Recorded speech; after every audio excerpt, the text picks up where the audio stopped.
बहुत सुंदर कथा है, बहुत मजा आएगा, एक बार जरूर सुनना है। भगवान शिव ने चोरी क्यों की। एक दिन पार्वती भगवान शिव से बोली, प्रभु आप सदा सबकी कथा सुनाते हैं, आज कुछ अपनी कथा भी सुनाइए। दुनिया आपके चमत्कार सुनती है, आज मैं आपके हृदय की कथा सुनना चाहती हूँ। भोलेनाथ मुस्कुराए बोले, देवी आज मैं तुम्हें अपनी चोरी की कथा सुनाता हूँ। पार्वती ने हंसते हुए कहा, प्रभु आप और चोरी, यह तो अद्भुत बात हुई। आप तो सन्यासी योगेश्वर त्रिकालदर्शी हैं, फिर आपसे चोरी। भोलेनाथ हंसे, देवी यह चोरी साधारण नहीं, यह भक्ति की चोरी है। जब त्रेता युग में श्रीहरि विष्णु ने श्री राम रूप में अवतार लिया, तब मुझे यह समाचार मिला। मैं आनंद से भर गया। मैंने सोचा स्वयं परमात्मा मनुष्य रूप में अवतरित हुए हैं, यह तो मेरे लिए अवसर है। मैं दर्शन किए बिना कैसे रह सकता हूं। पार्वती बोली, तो आप चले गए भोले? बोले, हाँ देवी, पर चोरी से। तुमसे बिना बताए? पार्वती बोली, आपने मुझसे छिपाकर यात्रा की और अकेले गए। भोले हंसे, नहीं देवी, अकेला नहीं गया, एक और गया। पार्वती बोली, कौन गया आपके साथ? भोले बोले, काकभूषुंडी। पार्वती ने हंसकर कहा, हमारे रहते आप किसी कौवे के साथ चले गए। भोले मुस्कुराए, देवी तुम नहीं जानती, वो मेरे प्रिय भक्त हैं, श्री राम के अनन्य सेवक हैं।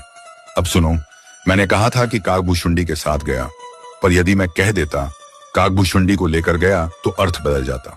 उसका मतलब होता योजना मेरी थी, पर मैंने कहा उनके साथ गया, इसका अर्थ हुआ योजना उनकी थी।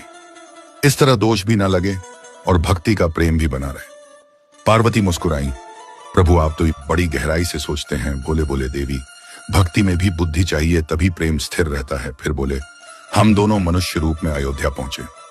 मैंने नाम रखा शंकर शर्मा और काकभूषुंडी बने भूषुंडी नारायण पांडे। हम गुरु चेला बन गए। मैंने कहा, भूषुंडी अयोध्या के लोग बहुत भावुक हैं, पर महल के अंदर साधारण व्यक्ति नहीं जा सकता, कोई जुगाड़ लगाओ। भूषुंडी बोले, गुरुजी पहले देखते हैं कहां भीड़ होती है। 2 दिन तक रेकी की गई, देखा कि सरयू घाट पर सुबह सुबह हजारों लोग स्नान करने आते हैं। मैंने कहा बस यही जगह सही है। वहां एक छोटा सा कमरा किराए पर लिया गया, बोर्ड लग गया, भविष्य पूछो केंद्र प्रोप्राइटर शंकर शर्मा, सहायक काकभूषुंडी पांडे नीचे लिखा गया। पहले महीने बिना फीस भविष्य बताया जाएगा। अब बात पूरे अयोध्या में फैल गई।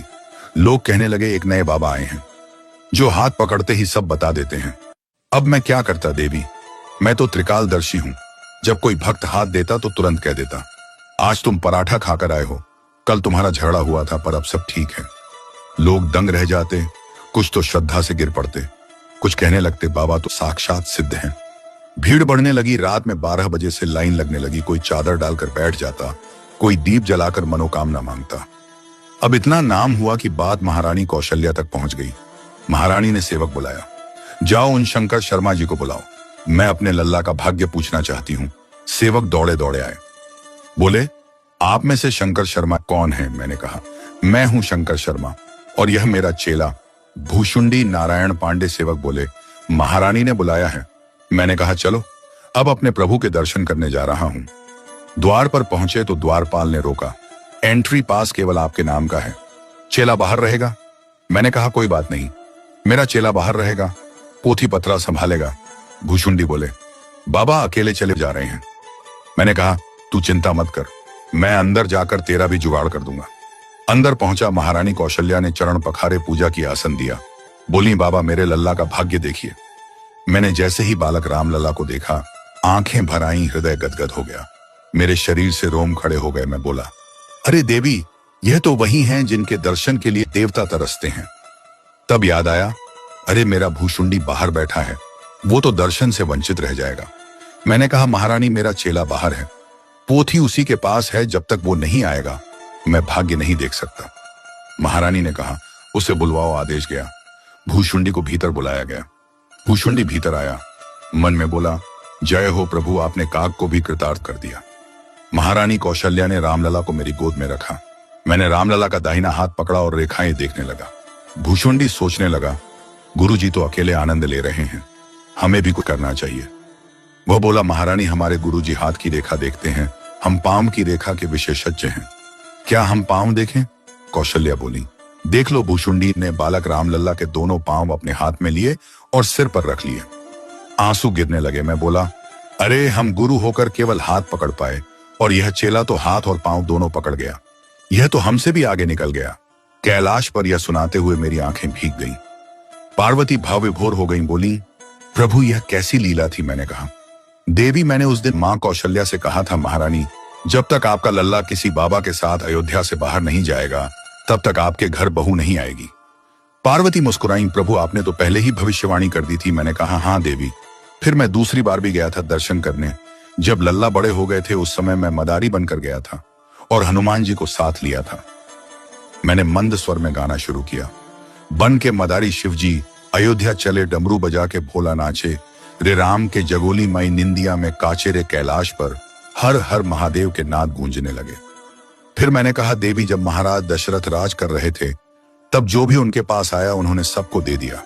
किसी ने गजरत मांगा, किसी ने हीरे, कोई पुत्र, कोई धन, सबको मिला। फिर नामकरण संस्कार का दिन आया। गुरु वशिष्ठ आए, चारों बालकों के नाम रखे। ज्येष्ठ पुत्र का नाम रखा राम, जो आनंद के सागर हैं, सुख के धाम हैं। दूसरे पुत्र का नाम रखा भरत, जो राम प्रेम के प्रतीक हैं। तीसरे पुत्र का नाम रखा लक्ष्मण, जो भगवान के प्राण समान हैं। और चौथे पुत्र का नाम रखा शत्रुघ्न, जो दास के दास हैं। मैंने कहा, देवी जो राम में लीन हो जाता है उसके सारे विकार मिट जाते हैं। जो दास भाव में रहता है वह बालक की तरह निश्चिंत हो जाता है। जैसे बच्चा अपनी मां पर पूर्ण भरोसा रखता है, वैसे ही जो राम पर भरोसा करता है उसका भार स्वयं भगवान उठाते हैं। पार्वती ने कहा, प्रभु चारों भाई चारों वेदों के समान हैं। मैंने कहा, हाँ देवी, राम ज्ञान का स्वरूप है, भरत प्रेम का, लक्ष्मण भक्ति का और शत्रुघ्न सेवा का। पार्वती बोली, प्रभु आपने चोरी की बात कही थी पर अब समझ में आया कि यह चोरी प्रेम की थी। मैंने कहा, हाँ देवी, यह चोरी भक्ति की थी। जब मनुष्य ईश्वर के दर्शन की चोरी करता है तो वही चोरी उसे मोक्ष देती है। मैंने जो चोरी की थी वही मेरे जीवन की सबसे बड़ी लीला थी। पार्वती ने नमन किया, प्रभु आपने आज भक्तिभाव का सच्चा अर्थ बताया। मैं मुस्कुराया, देवी यही कारण है कि मैंने चोरी की थी, राम दर्शन की चोरी। जिसने एक बार भी राम के दर्शन किए उसका जीवन धन्य हो गया। यह कहकर मैंने डमरू उठाया। नंदी हर्षित हो उठा। कैलाश पर हर हर महादेव, जय श्री राम जय, काकभूषुंडी जी के नाद से संपूर्ण ब्रह्मांड गूंज उठा। दर्शकों, आपसे विनम्र अनुरोध है कि आप इस भगवान शिव की कथा को शेयर करना मत भूलिएगा। हम चाहते कि इस शिवरात्रि तक यह कथा हर शिव भक्त तक जरूर पहुंचे। यदि आप भी भगवान शिव और मां आदिशक्ति के भक्त हैं तो यह कथा 5 लोगों को शेयर अवश्य करें। हर हर महादेव। अच्छा लगा तो कमेंट बॉक्स में बताएं।